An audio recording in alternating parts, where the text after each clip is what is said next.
NDA తరపున మనం విజయోత్సవాలు చేసుకుంటున్నాం. 9 నెలల్లో వచ్చిన ఎన్నిక.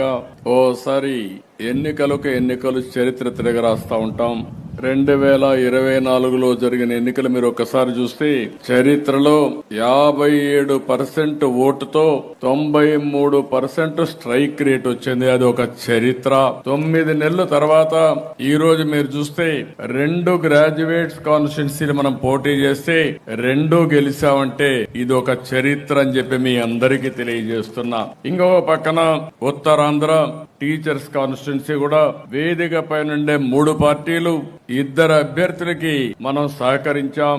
మొదటి ఓటు, రెండో ఓటు ఏమన్నాం, ఇక్కడ ఆర్డర్ ఆఫ్ ప్రియారిటీ ఓట్లేస్తారు, ప్రిఫరెన్షియల్ ఓటు ఉంటుంది. కానీ పట్టభద్రులు చూస్తే నాకెంత గర్వకారణంగా ఉందంటే మొట్టమొదటిసారి చూస్తున్నా రెండో ఓటు లెక్కయ్యకుండా ఘంటాపదంగా గెలిచారు 2 అభ్యర్థులు కూడా. ఇది ఒక చరిత్ర.